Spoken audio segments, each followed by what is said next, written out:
दिखने में जितना छोटा लग रहा है उतना ही बड़ा है। देखिए, show that the diagonals of a square, तो स्क्वायर बना लिया हमने ऐसे।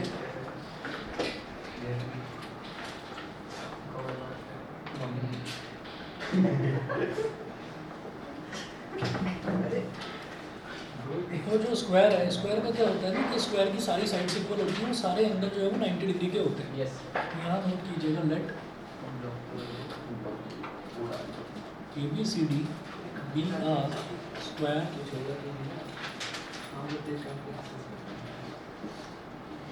let ABCD be a square as shown।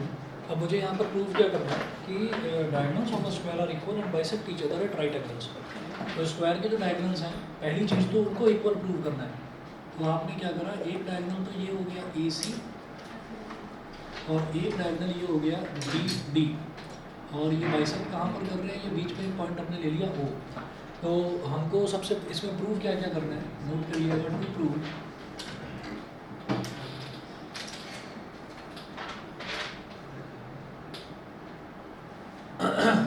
Diagonal AC is equal to BD। ये AC और BD के जो डायगोनल है ये इक्वल है, एक चीज़ तो ये प्रूव करनी है। फिर ये है कि बाइसेक्ट कर रहे हैं दूसरे को। तो फर्स्ट पार्ट तो ये समझ लीजिए, diagonal AC is equal to BD, ये प्रूव करना है। नहीं, फैन तेज करूँगा ना तो ये कैमरा हिलता है, फिर वो वीडियो खराब हो जाती है। या तो उधर बैठ जाओ, उधर वाले को तेज कर दो, ठीक है। तो diagonal AC is equal to BD, और सेकंड पार्ट में वो बोल रहे हैं कि जो डायगोनल्स हैं ये एक दूसरे को बाइसेक्ट कर रहे हैं। मतलब AO is equal to CO and BO is equal to DO, ये चीज़ प्रूव करनी है सेकंड वाले में। और थर्ड वाले में मेरे को क्या प्रूव करना है कि ये जो एंगल बन रहा है AOB, angle AOB, angle AOB, angle AOD क्या हो गया, bye.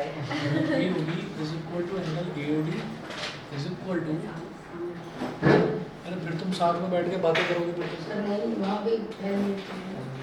Angle AOB, angle AOD is equal to angle BOC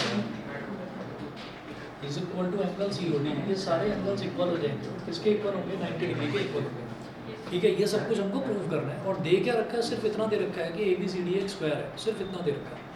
तो अब चलिए जी आगे करते हैं इसको सॉल्व। हाँ जी, तो सबसे पहले आप क्या करें, आप ट्राइंगल ले लें, ट्राइंगल CBA और ट्राइंगल DAB लिखिएगा। फर्स्ट पार्ट प्रूव कर रहा हूँ मैं, तो फर्स्ट पार्ट प्रूव करने में आप लिखें in triangle CBA, in triangle CBA and triangle DAB, triangle CBA and triangle DAB। तो दो ट्राइंगल्स हैं, एक ट्राइंगल है CBA और एक ट्राइंगल है DAB। इन दोनों ट्राइंगल्स जो हैं, दोनों ट्राइंगल्स को कॉन्ग्रुएंट प्रूव करना है। तो क्या करेंगे, सबसे पहले आप ये देखिएगा CB is equal to DA, CB is equal to DA। यहाँ पर देखें साइड्स है ना, अपोजिट नहीं, बस sides of a square. Square की तो सारी साइड्स इक्वल होती है ना, साइड्स ऑफ अ स्क्वायर।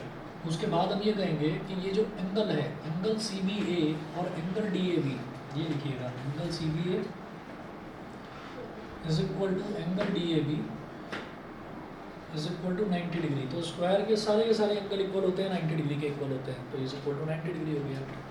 उसके बाद मैं बोलूँगा कि AB जो है, AB साइड जो CBA में भी लाई कर रही है और DAB में भी लाई कर रही है, तो AB is equal to AB, ये हो गया कॉमन साइड। तो कौन सा क्राइटेरिया यूज होगा बताइए जरा, सर साइड एंगल साइड, ठीक है, साइड एंगल साइड। भाई वो फॉर्मूला आया था मेरा ना, अरे एक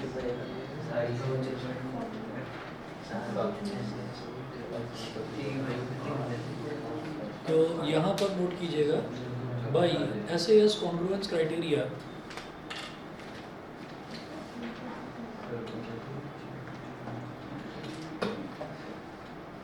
बाई SAS कॉन्ग्रुएंस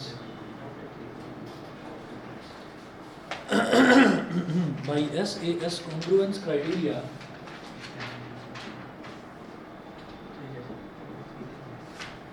तो यहाँ पर साइड एंगल साइड है, तो इसका मतलब क्या है कि एक तो एंगल है और बाकी दो साइड है, तो साइड मेजॉरिटी में हो गई। तो CB और AB रफ में लिख लेना कि CB is equal to DA एक तो हमने ये यूज़ करा C B is equal to D A और A B is equal to A B is equal to A B. अब इन दोनों को लेकर चलिए, तो सी बी और ए बी इन दोनों में अल्फ़ाबेट कॉमन कौन सा है? बी है ना। तो ये जो सी बी है इसको ए बी को बी ए लिख दो पलट कर, तो सी बी और बी ए जब इनको कंबाइन करेंगे ज्वाइन करेंगे तो क्या बन जाएगा? सी बी ए। ऐसे ही डी ए और ए बी, तो डी ए और ए बी जब इनको कंबाइन करेंगे तो डी ए बी बन जाएगा सीधा सीधा। यहाँ तो हमें कोई अल्फ़ाबेट पलट कर लिखने की भी ज़रूरत नहीं पड़ेगी। और triangle C B A is congruent to triangle D A B. C B A और डी ए बी दोनों ट्राइंगल जो है ये कॉन्ग्रुएंट है। दो एंगल्स में कैसे करेंगे? लाइक दो क्या? एंगल्स, दो एंगल्स हो तो कैसे? Yes, sir. अच्छा डबल ए एस हो गया ना। नहीं, बट वो कॉन्ग्रुएंट लाइक उसको कैसे? अच्छा अगर दो एंगल दे रखे हों हमको इक्वल तो क्या करना होगा? ये तो दो साइड वाला हो गया। अगर मान लीजिए दो एंगल इसमें दे रखे होते हैं, मान लीजिए एक मेरे पास ट्राइंगल है ए बी सी और एक ट्राइंगल है मान लीजिए पी क्यू आर, ठीक है। अब इसमें अगर मान लो angle A is equal to angle P दे रखा है और दूसरा एंगल जो है वो angle C is equal to angle Q दे रखा है, ठीक है। तो सीक्वेंस गड़बड़ कर दिया ना हमने कि पहले वाला अल्फ़ाबेट ए है, दूसरे वाला इसका पहला अल्फ़ाबेट पी है। तो इस ट्राइंगल का एंगल ए और इस ट्राइंगल का एंगल बी इक्वल दे रखा है और इस ट्राइंगल का एंगल सी थर्ड पोजीशन पर और इधर सेकंड पोजीशन पर क्यू। तो मैंने सीक्वेंस गड़बड़ कर दिया, ठीक है। अब ये सही कैसे बनेगा ये बताइए कि जब मेरे पास दो एंगल्स इक्वल आ गए तो मैं क्या करूँगा कि इधर वाले ट्राइंगल के कौन कौन से अल्फ़ाबेट हैं ए और सी, तो यहाँ लिखेंगे ए और सी। तो पहले प्लेस पर ए फिर सी, ऐसे ही पहले प्लेस पर पी फिर क्यू, पहले प्लेस पर पी फिर क्यू। अब इसका बचा हुआ अल्फ़ाबेट कौन सा है? ए बी सी का बी, तो बी को थर्ड पोजीशन पर लिख दो। इसका बचा हुआ अल्फ़ाबेट क्या है? आर, तो आर को थर्ड पोजीशन पर लिख दो, बस हो गया कंप्लीट। तो इसमें सिर्फ अल्फ़ाबेट देखे जाते हैं, उसमें साइड होती है तो साइड में दो अल्फ़ाबेट देखे जाते हैं और उनको ज्वाइन करा जाता है, कंबाइन करा जाता है। समझ गए? ठीक है भाई। ऑनलाइन वाले बताएं ये ट्राइंगल। हाँ दोबारा बता देते हैं। अगर हमको कोई वो पूछ रहा था कि यहाँ पर क्या है कि यहाँ पर दो साइड दे रखी हैं और एक एंगल दे रखा है, तो साइड्स होंगे ना मेजॉरिटी में, तो साइड्स वाला तो समझ में आ गया। वो कहता है कि अगर दो एंगल इक्वल दे रखे हैं और एक साइड है तो एंगल मेजॉरिटी में हो जाएंगे। तो अगर एंगल मेजॉरिटी में है तो उसको सीक्वेंस कैसे ध्यान रखेंगे हम? तो मैंने वैसे ही बोल दिया रेंडमली कि एक ट्राइंगल ए बी सी है और एक ट्राइंगल पी क्यू आर है। हमने देखा जो भी फिगर दे रखी होगी, फिगर बनाई नहीं है, जो भी फिगर दे रखी होगी उसमें उन्होंने बोला कि इस ट्राइंगल का एंगल ए और इस ट्राइंगल का एंगल पी इक्वल है, एंगल ए और एंगल पी इक्वल है। इस ट्राइंगल का एंगल सी और इस ट्राइंगल का एंगल क्यू इक्वल है, तो angle C is equal to angle Q. ये ले लिया तो दो एंगल्स आ गए ना। अब साइड हो सकता है तीसरी साइड हो इक्वल, तो दो एंगल ले लिए। तो पहले प्लेस पर ए लिखो, दूसरे प्लेस पर सी लिखो, पहले पर ए दूसरे पर सी। ऐसे यहाँ पहले प्लेस पर पी दूसरे प्लेस पर क्यू, तो पहले पर पी दूसरे पर क्यू। जब मैंने पहले पर ए और सी लिखा तो ए बी सी में अल्फ़ाबेट कौन सा बचा? बी बचा ना, है ना। तो बी को थर्ड पोजीशन पर लिख दो। तो इधर पी क्यू आर में कौन सा अल्फ़ाबेट बचा था? आर, तो उसको भी फिर थर्ड पोजीशन पर लिखा। अगर आप इस बी को फर्स्ट पोजीशन पर लिखते तो बचा हुआ अल्फ़ाबेट आर भी यहाँ फर्स्ट पोजीशन पर लिखा जाता। समझ गए? ठीक है जी। चलिए जी। तो triangle C B A is congruent to triangle D A B. यहाँ से क्या करेंगे हम? यहाँ से मैं ये कहूँगा कि भाई पहला और दूसरा अल्फ़ाबेट क्या है? सी बी और इसका पहला और दूसरा अल्फ़ाबेट डी ए, ये हमने यूज़ करा है। C B is equal to D A हमने यूज़ करा है, तो इसको लिखने की ज़रूरत नहीं है। फिर देखिए दूसरा और तीसरा अल्फ़ाबेट क्या है? इसका क्या है? बी ए और इसका क्या है? A B. तो बी ए और ए बी तो एक ही बात है, कॉमन साइड। भाई इसको बी ए बोल दो या ए बी बोल दो, एक ही बात है, वो भी हम यूज़ कर चुके हैं। अच्छा अब तीसरी साइड जो है वो तो कॉरस्पॉन्डिंग साइड इक्वल होगी, कौन सी? C A is equal to D B. तो पहला और तीसरा अल्फ़ाबेट क्या हो गया? सी ए, और इसका पहला और तीसरा अल्फ़ाबेट क्या हो गया? D B. तो C A is equal to D B by simplicity. Hence prove. यही चीज़ मेरे को प्रूव करनी थी कि डायगोनल्स जो हैं एक स्क्वायर के डायगोनल्स इक्वल होंगे। बताइए जी, क्लियर? ठीक है जी। बोलो भाई ऑनलाइन वाले बच्चे बताओ।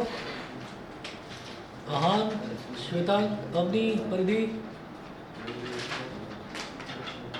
सर ठीक है ठीक है। सर चैप्टर खत्म होने क्या क्या क्या?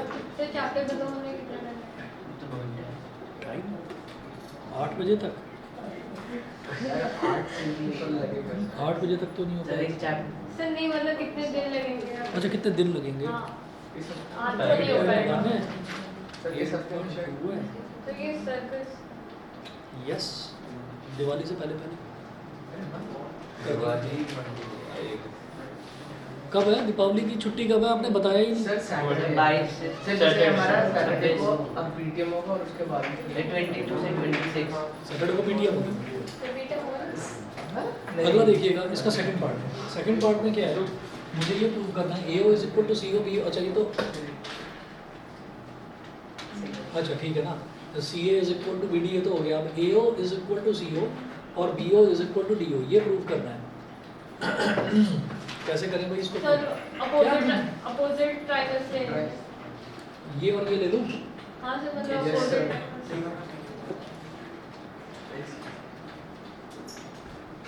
हमारा ऑल्टरनेट डेज चलता है ना, एक दिन ऑफलाइन एक दिन ऑनलाइन। सर ऐसा कुछ ही नहीं है। लो हाँ सर, पैटर्न देखे तो यही चल पैटर्न तो यही चल रहा है। मुझे लगा, मैंने कहा बारिश बारिश हो रही होगी इसके फ्लैट के आगे। सर एक बादल भी है सर हमारे घर का बारिश सर वो तो स्मॉग की छुट्टियां हो सकती है। देखो जी क्या है। अच्छा एक चीज़ ध्यान रखना भी, सभी बच्चों को बता रहा हूँ, इस चीज़ को दिमाग में लेकर मत चलना कि पॉल्यूशन हो जाएगा दिवाली के बाद और छुट्टी हो जाएगी, क्योंकि 8th क्लास तक के बच्चे होते हैं, 9th से 12th क्लास तक के बच्चे जो है वो सुपरमैन होते हैं। ये उनको पॉल्यूशन का कोई असर नहीं होता, उनकी छुट्टी नहीं होती है, उनको स्कूल में बुलाया जाता है। तो इसलिए ध्यान रखना कि आप लोगों पर कोई चीज़ लागू नहीं होगी। अब बड़े हो गए हो ना आप, सर दिवाली हो जाए तो ठीक है, कुछ नहीं होगा। क्या सर मैं सावधानी बदले सर पटाखे पे बोल रहा ना चलो मैं सेकंड पार्ट देखते हैं। इतना बड़ा बोलो सर एक चीज का जी जी triangle AOD,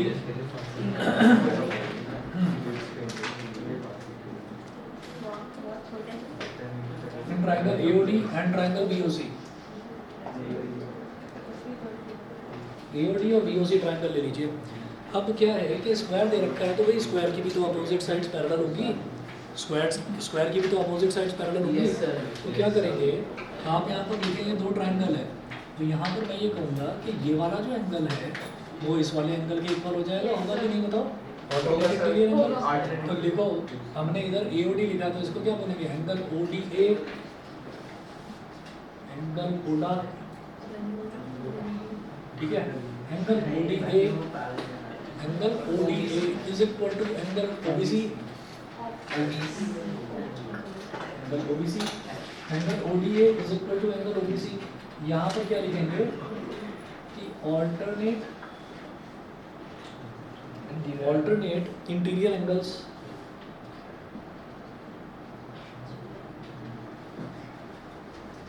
alternate interior angles लिख लेना। ये ऑल्टरनेट इंटीरियर एंगल क्यों है, ये लिख लेना क्यों है, क्योंकि यहाँ पर AD और BC पैरेलल है, ठीक है, यहाँ लिख देना AD is parallel to BC। Sir ये तो लाइक अंडरस्टूड है कि हम कैंसिल हो गया, तभी ऑल्टरनेटिव क्या? ये मार्क्स कटता है। लिख लेना, स्टेप्स के नंबर है, ठीक है। कभी वहाँ पर बोलोगे स्टेप्स, तो स्टेप्स ही तो नहीं लिखा क्या? हाँ ऑल्टरनेट तो बनाना जरूरी है हर एक यस यस नहीं कर सर कर ही पाएंगे और नहीं तो क्या? ऐसे पूरा स्टेप्स करते जाएंगे सर, पेमेंट छूट जाएगा सर। नहीं ऐसा पेपर नहीं छोड़ेगा, प्रैक्टिस उसी में तो करते हैं। अगला देखो भाई, अगला लिखेंगे AD is equal to BC।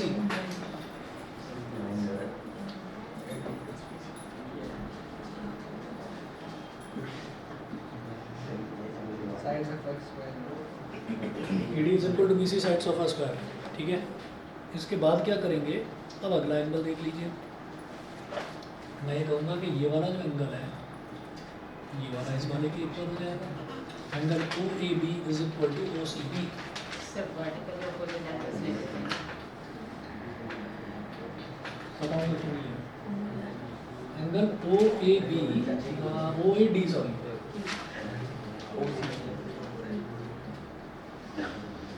Is equal to angle OCB। क्या हो जाएगा, ऑल्टरनेट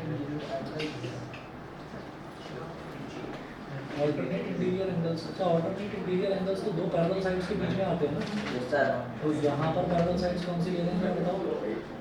AD सर और ADC equal to ABC sir radio BC से है तो फिर AD is parallel to BC। तो लिखने की जरूरत है अभी।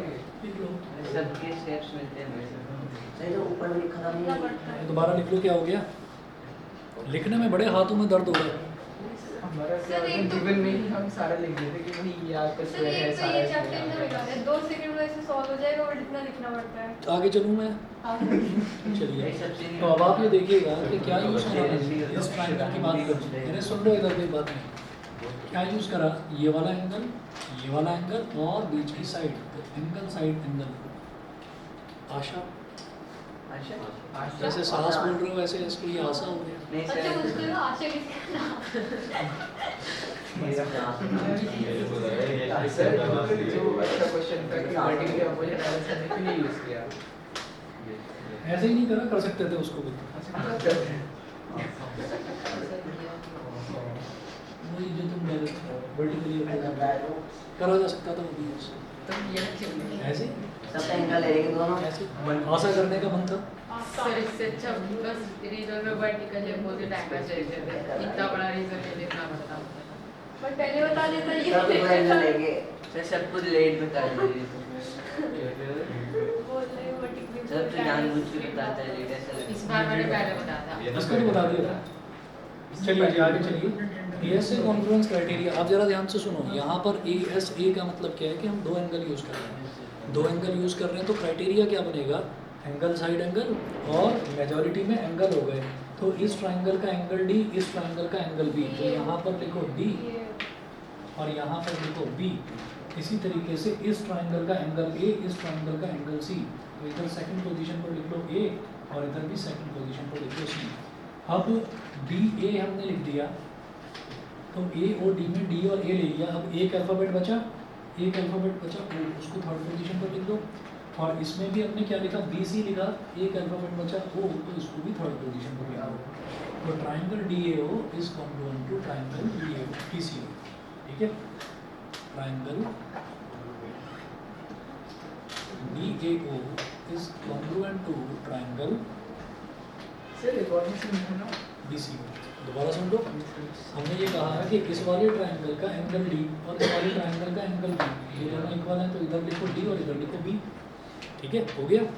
उसके बाद हम ये कहेंगे कि इस ट्राइंगल का एंगल A और इस ट्राइंगल का एंगल C ये इक्वल है, तो सेकंड पोजीशन पर A लिख दिया और इधर सेकंड पोजीशन पर C लिख दिया, तो DA और BC हो गया। ठीक है, अब इस ट्राइंगल में A और D में मैंने D और A यूज़ कर लिया, तो एक अल्फ़ाबेट बचा ना हमारे पास, कौन सा O, तो O को थर्ड पोजीशन पर लिखो, इसका भी O बचा, उसको भी थर्ड पोजीशन पर लिखो। तो सर फर्स्ट पोजीशन में लिख सकते हैं ना ओके फर्स्ट पोजीशन पर लिखोगे तो ODA हो जाएगा और ये OBC हो जाएगा, वो भी ठीक है। मतलब दोनों को बीच change में भी करना लिख सकते हैं, अगर आप DA के बीच में लिखोगे तो वो DOA बन जाएगा और ये BOC बन जाएगा। ठीक तो है, मतलब दोनों को पोजीशनिंग चेंज करना है कि ये हाँ। नहीं कि एक को चेंज कर दिया। दोनों जगह सेम पोजीशनिंग करेंगे तभी हमारा सीक्वेंस सही होगा, ये तो गलत होगा। ठीक है, क्या हो गया तुम्हें? हाँ, ठीक है, समझ में आ गया। लाइक ये इसलिए ऐसे ऐसे करते हो तुम, लाइक तो लाइक का यही बटन होता है ना, ये वाला लाइक नहीं तो थक गए वो। और बिल्कुल नहीं चलाता। यूट्यूब पे भी नहीं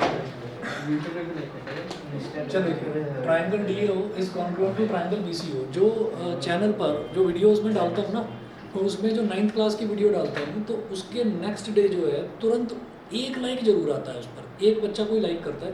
अब उसमें पता नहीं ऑनलाइन कर दिखता, क्योंकि वो जो है उतने सारे राइट्स जो है यूट्यूब देता नहीं है कि किस सब्सक्राइबर ने लाइक करा है, तो एक लाइक कमेंट तो जरूर, पता चल जाता है किसी की ईमेल आईडी से वो कमेंट तो पता चल जाता है, तो मतलब वो बच्चे रोज रिकॉर्डिंग ईमेल आईडी नहीं पता चलती। बस नाम पता चलता है ना जो यूट्यूब होता है। वो आपने उधर अपना यूजर नेम में ईमेल आईडी डाली है या अपना नाम डाला है, उससे पता चलता है। अगर आपने यूजर नेम में उड़ता परिंदा डाल दिया, सर पता क्या हुआ बिजनेस मेरी में अगर आपने शो कर रखा है ना पब्लिश कर रखा अरे इसका है मतलब है वो अर्जेंट देखते हैं वीडियो। सर तो कौन सी क्लास में? 9th क्लास का मैं बता रहा हूँ, 9th क्लास में एक लाइक जरूर आता है, मुझे लगता है तुम ही लाइक करते होगे सर शायद। नहीं मैं नहीं देखा। लाइक ही कर रहा है चलिए जी, ये दो ट्रायंगल कॉन्ग्रुएंट हो गए। ठीक है, पढ़ा दो तुम, वैसे ही तुमने बड़ा निराश किया है, मैं तुम्हें कह रहा हूँ उसकी तरफ इशारा नहीं करो। Triangle DAO is congruent to BCO। तो ये करने के बाद में अब जरा देखिएगा कि भाई यहाँ पर DA पहला और दूसरा अल्फाबेट देखिए, DA इसका पहला और दूसरा अल्फाबेट BC, तो DA BC के इक्वल हो गया। पहली चीज़ तो ये, वो करने की ज़रूरत नहीं है क्योंकि वो मैं यूज़ कर चुका हूँ। ठीक, फिर दूसरा और तीसरा अल्फाबेट देखिए, AO is equal to C O. फिर पहला और तीसरा अल्फ़ाबेट देखिए, D O is equal to B O. Reason में लिख देना by C P C T. Proved. ठीक है, समझ गए? चलिए जी, ये हो गया हमारा सेकंड पार्ट प्रूव हो गया। ए ओ सी ओ की इक्वल हो गया और डी ओ बी ओ की इक्वल हो गया, ये हो गया। तो उसके बाद क्या करना है, अब भाई एक चीज़ और करनी है, बीच वाले एंगल्स 90 डिग्री प्रूव करना है। कैसे करूँ 90 डिग्री? इसके लिए अब ये बराबर बराबर वाले ट्राइंगल्स लेना, ये वाले। ठीक, तो थर्ड पार्ट सर के नंबर क्वेश्चन आ गया पेपर में। मैं बता दूँ बिल्कुल सर ये कितने नंबर के होंगे? 4 नंबर। 4 नंबर के कितने नंबर है? चलिए देखिए, अच्छा, आप देख 10 सकते नंबर हैं में तो पूरा paper triangle A of O B. करेंगे।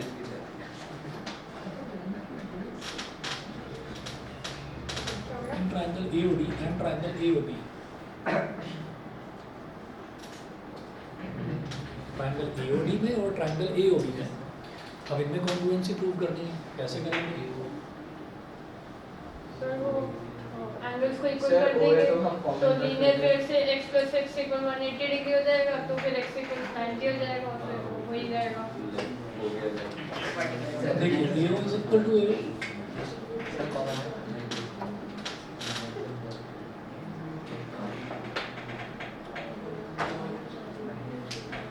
AO is equal to AO क्या हो गया, कॉमन साइड।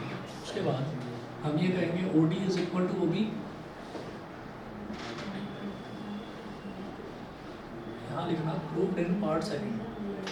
सर प्रूव्ड अभी लिख सकते हैं। प्रूव्ड अबव लिख देते हैं, तो अर्लियर से भी छोटा एक अक्षर कम है उसमें भी। ठीक है, प्रूव्ड अबव ज़्यादा बढ़िया है। ठीक, कमाल करते हो। अरे थोड़ा लिखने की प्रैक्टिस करो, हैंडराइटिंग सुधरेगी। सर इंग्लिश में इतने बड़े-बड़े नोट्स कितने बड़े हैं? चलो ठीक है ना, OD is equal to OB हो गया। उसके बाद क्या करेंगे, और बोलो भाई, AD is equal to AB sides of a square.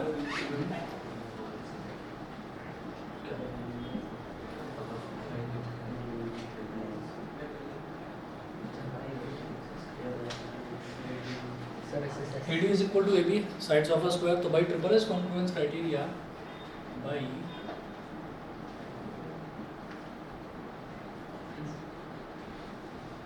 Triple S congruence criteria,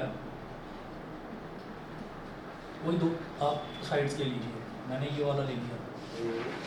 तो AO और OD को कंबाइन करूंगा, AOD बन जाएगा। AO और OD को कंबाइन करूंगा, AOB बन जाएगा। तो triangle AOD is congruent to triangle AOB। अच्छा, ये करने के बाद में हमारा टारगेट क्या है कि ये जो बीच में बनने वाले एंगल हैं ये 90 डिग्री हो जाए। तो मैं ही कहूँगा इसमें ट्राइंगल AOD में सेंट्रल पोजीशन पर O लिखा हुआ है, इधर सेंट्रल पोजीशन पर O लिखा हुआ है। It implies that क्या सर इक्वल कर सकते हैं। Angle AOD is equal to angle AOB। ठीक है, और जब दोनों इक्वल हैं बाई CP/CD, तो इसको आप मान लेना is equal to x। Sir waiting deposit से कर सकते हैं।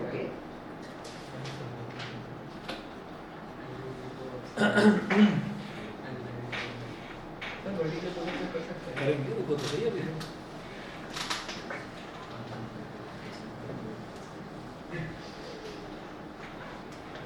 क्राइटेरिया की स्पेलिंग है हिंदी होता है लास्ट में।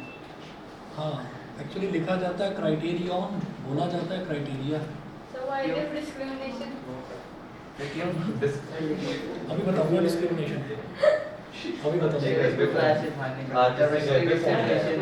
अभी बताऊंगा डिस्क्रिमिनेशन, अभी बताऊंगा, लाइक भी करवाऊंगा, अभी रुक जाओ। हाँ, आज बात करनी पड़ेगी। सर ये बोलेगा डिस्टर्ब बहुत करता है मेरे को।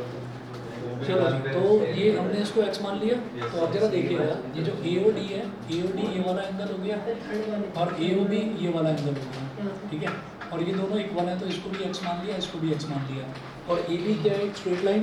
स्ट्रेट लाइन पर एक पॉइंट पर बनने वाले दोनों एंगल का सम 180 degree. Linear pair like angle AOD। Sir dependence here.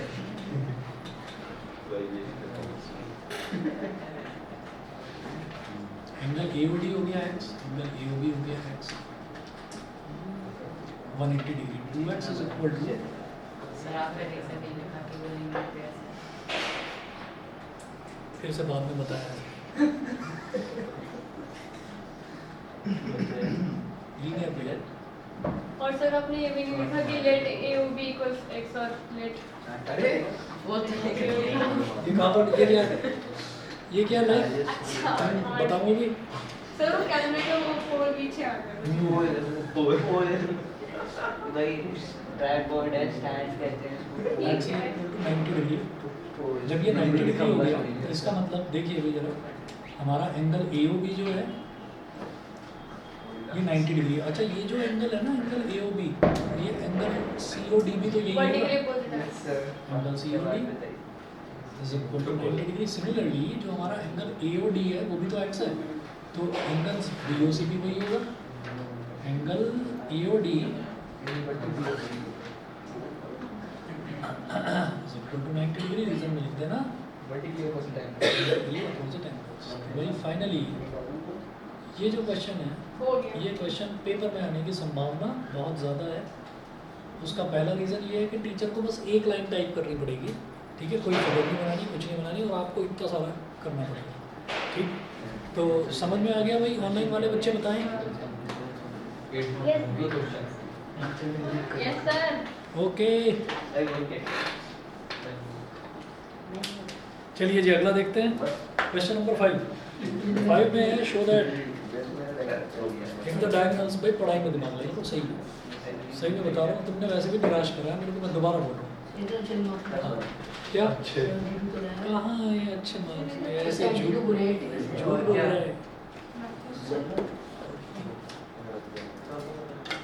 बराबर रिपोर्ट कार्ड लगा के नहीं अभी लगा के रिपोर्ट कार्ड कौन देता है? इसे घर से साइन करा के वापस ले रहा मेडिकल को पेरेंट्स को सर मिडटर्म में रिपोर्ट कार्ड में क्या है अरे बता। मीडियम में रहेगा ना स्कूल जाएगा ना तो जाते हैं जाके ना रिपोर्ट कार्ड ले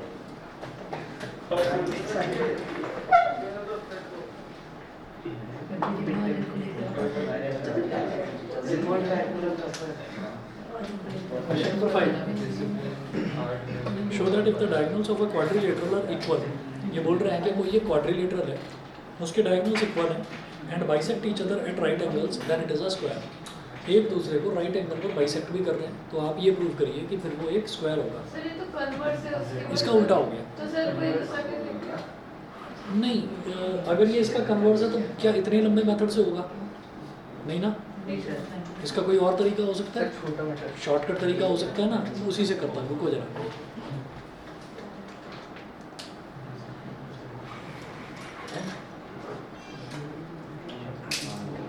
मुझे प्रूव करना है इस बार कि ABCD एक स्क्वायर होगा, मुझे ये चीज़ प्रूव करनी है। तो हम जानबूझकर ABCD जो बनाएंगे क्वाड्रिलेटरल, इन्होंने दे रखा है कि ABCD एक क्वाड्रिलेटरल है, तो हम जानबूझकर जो उसको बनाएंगे ना वो बनाएंगे ही ऐसा कि वो स्क्वायर जैसा दिखाई दे, ठीक है। तो यहाँ पर लिखिएगा ABCD, यहाँ लिखिए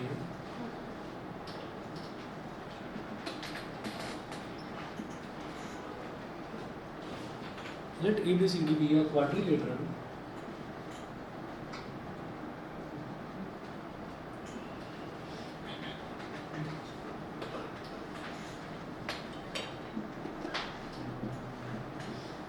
as shown। और कोई कंडीशन दे रखी है क्या? दे रखी है, उन्होंने बोला कि the diagonals of a quadrilateral are equal। मतलब ये जो BD है सर सीबीसी की एक बार फिर बता दो corresponding parts of congruent triangles CPCT। तो यहाँ दे रखा है given है AC is equal to BD given AC is equal to BD। तो ये जो एक डायगोनल है AC और जो दूसरा डायगोनल है BD ये इक्वल दे रखे हैं given। क्वेश्चन फुल में 3 पार्ट दे रखे हैं इसके बुक में नहीं है नहीं बुक में नहीं दे रखे, मैंने बनाया ना उसको 3 पार्ट्स में डिवाइड करा ना। देखिए क्या बोला उन्होंने, क्वेश्चन 4 में इन्होंने बोला था show that the diagonals of a square are equal. तो एक पहले तो डायगोनल्स को इक्वल प्रूव करना है, तो फर्स्ट पार्ट में डायगोनल्स को हमको इक्वल प्रूव करना है। एंड बाइसेक्ट ईच अदर, दूसरे पार्ट में क्या करा कि दोनों एक दूसरे को बाइसेक्ट कर रहे हैं। एट राइट एंगल, तीसरे पार्ट में क्या करा कि वो जो बीच में एंगल बन रहा है वो राइट एंगल बन रहा है। तो इसलिए हमको ये 3 चीज़ें प्रूव करनी है, तो हमने उसको 3 अलग अलग पार्ट्स में करके कर दिया, ठीक है ना। अब चलो देखिएगा अगले में क्या दे रखा है, show that if the diagonals of a quadrilateral are equal and bisect each other at right angles. Given AC is equal to BD and AO is equal to CO, BO is equal to DO.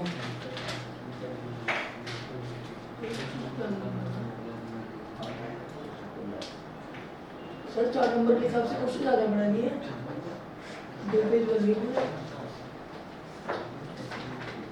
Angle AOD is equal to angle AOD is equal to angle BOC.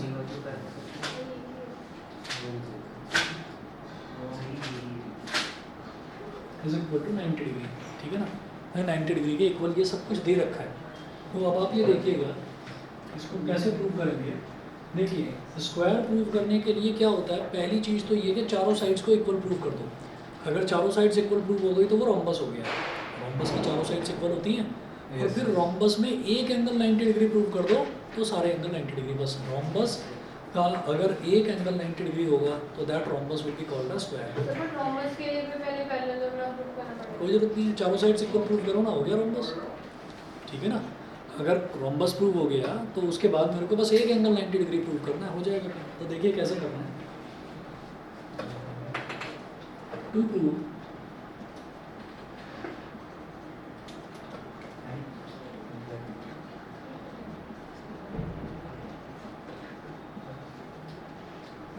ABCD is a square, मुझे ये prove करना है कि ABCD एक square होगा, ठीक है। कैसे प्रूव करेंगे भाई ABCD को square?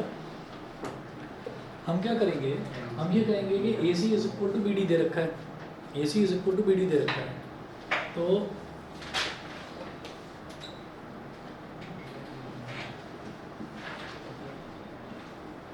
AC is equal to BD, it implies that, और इसको 2x के बराबर मान लो। AC और BD दोनों इक्वल दे रखे हैं ना, तो दोनों को 2x के बराबर मान लो। It implies that half of AC is equal to half of BD is equal to half of 2x, और यहाँ जो 2x के बराबर माना है ब्रैकेट में लिख लो सेम। फिर ऐसा मैंने मान लिया AC is equal to BD तो दे रखा है, जब दोनों डायगोनल इक्वल दे रखे हैं तो उनकी लेंथ को कुछ मान लो ना। तो मैंने उसकी लेंथ को क्या मान लिया, 2x मान लिया। समझ गए यहाँ तक? ठीक है, अच्छा हाँ सर ये कोई क्वाड्रिलेटरल हो सकता है जिसमें 90 डिग्री से ज़्यादा एंगल। हाँ होता है ना। क्वाड्रिलेटर में कोई मतलब अगर हम कहें कि एक एंगल को 90 डिग्री से ज़्यादा बना दो तो दूसरा एंगल 90 डिग्री से कम बन जाएगा। कुल मिलाकर सम जो है वो 360 डिग्री आना चाहिए बस, ठीक। अब जगह देखिएगा फिर हाफ AC करा तो भाई AC का आधा क्या होगा, AC का आधा या तो AO बोल दो या उसको CO बोल दो, ठीक है।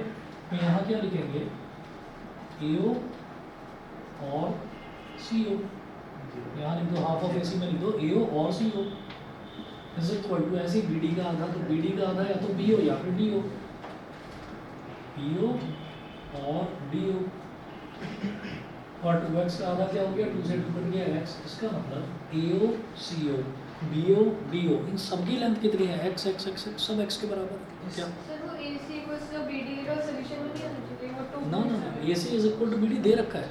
हाँ तो वो सॉल्यूशन में से लिख दो। अरे ठीक है ना, दिया बस।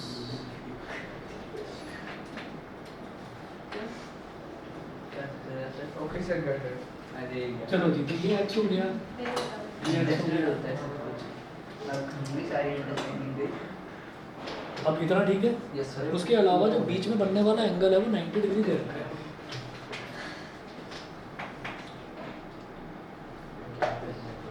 तो फिर sir x equals 90 degree. x equals 90 degree. x तो साइड है ना, साइड 90 डिग्री कैसे होगा। अब क्या करना है, अब आप ये कहें apply Pythagoras theorem in triangle AOB।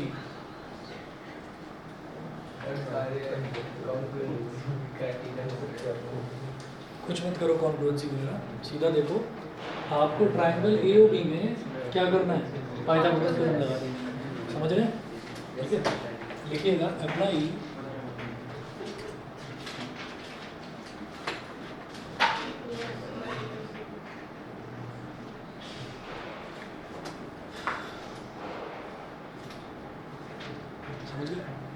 समझ रहे हो? मैं ही कह रहा हूँ, समझ रहे हो?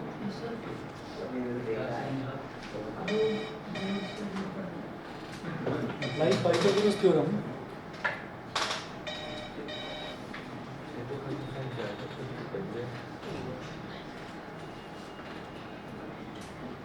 In triangle AOB. In triangle AOB, it implies that ये 90 डिग्री के सामने वाली साइड हाइपोटेन्यूज है ना AB, Yes, sir. तो AB का square is equal to AO का स्क्वायर प्लस BO का स्क्वायर। AB पूरा स्क्वायर हो जाएगा।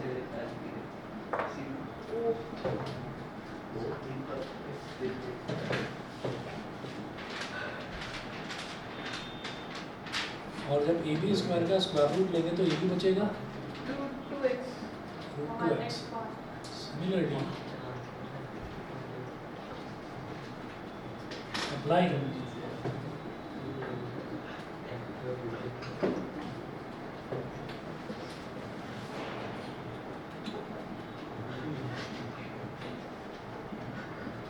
Pythagoras theorem in triangle BOC, triangle COD and triangle AOD, we get BC is equal to CD is equal to AD is equal to root 2x. Hence, ABCD is a rhombus.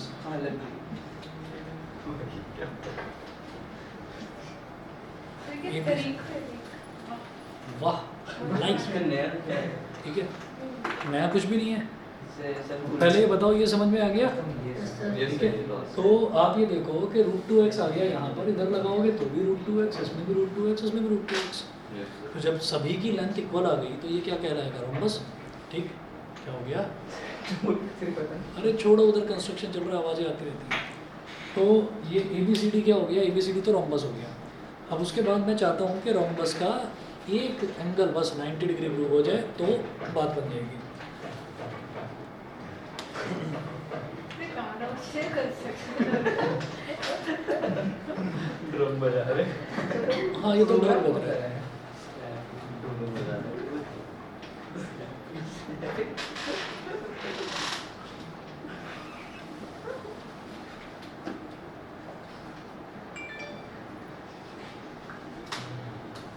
Triangle OAB, अब मैंने triangle OAB की बात करी तो इसमें हम ये कहेंगे कि angle OAB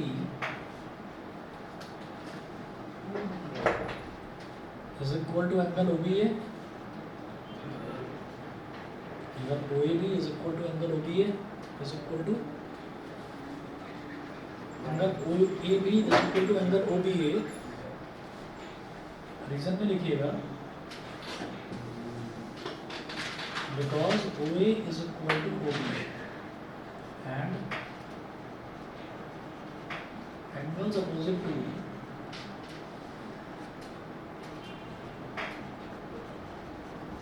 equal sides, angles opposite to equal sides of a triangle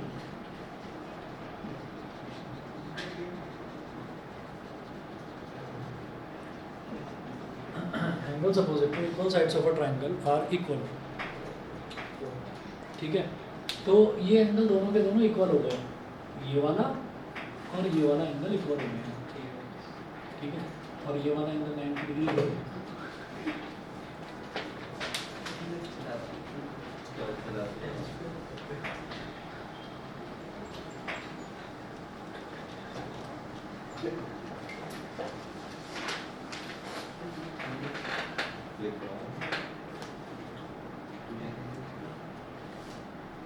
So angle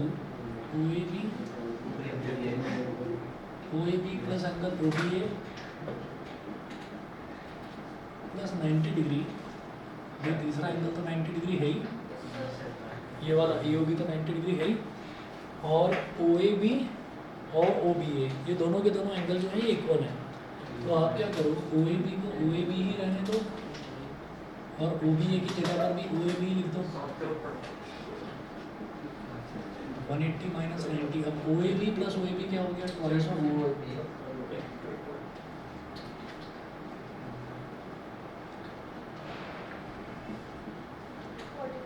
45 सा सर इसमें रीजन लिखना इसको पेन में लिख दे। यहाँ रीजन लिख दो भाई, angles and property.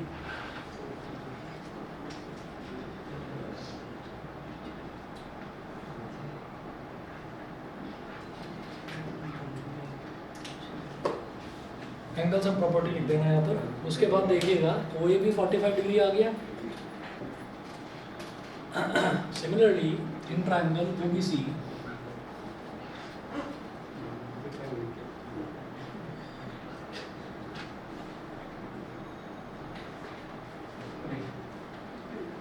which is also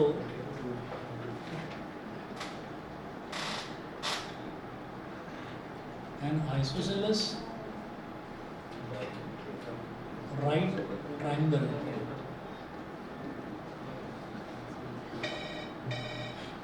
which is also an isosceles right triangle। तो आइसोसेलेस राइट ट्रायंगल का मतलब क्या है कि ये आइसोसेलेस ट्रायंगल तो है, साथ में एक एंगल इसमें 90 डिग्री का बन रहा है, तो आइसोसेलेस राइट ट्रायंगल। तो आइसोसेलेस राइट ट्रायंगल में बाकी के दोनों एंगल 45 होते हैं। यहाँ पर दोनों OA भी 45 आ गया, तो ये भी 45 हो गया। तो देखिए ये भी 45 है, ये भी 45 है, सिमिलरली ये भी 45। Therefore angle CBA is equal to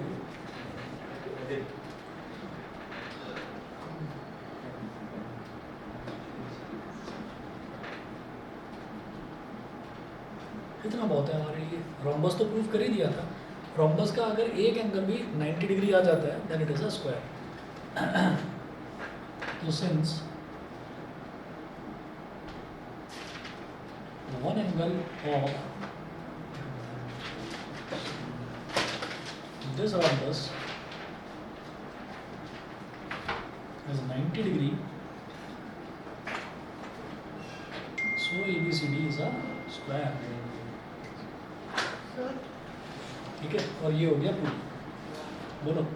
sir triangle ABC ले लेते और फिर लाइक AB इक्वल्स BC है, तो फिर अपोजिट एंगल्स इक्वल हो जाते और फिर लाइक फिर इक्वल हो जाता, वो एंगल B 90 हो वो जाता। भी ठीक है। हाँ हाँ, वो भी ठीक है। तो ऐसे लिखना जरूरी है कि since one angle of this statement है, लिख दो भाई। अगर आप एक्स्ट्रा मतलब लिखोगे ऐसे नहीं लिख सकते कि CBA जब 90 डिग्री हो गया तो सीधे लिख दिया it implies that ABCD is a square. कर सकते। चलिए जी, फिर आ जाते हैं। सर बस फाइन।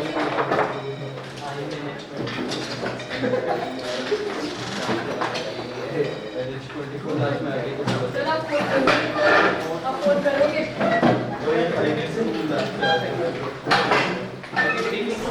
Good evening, sir.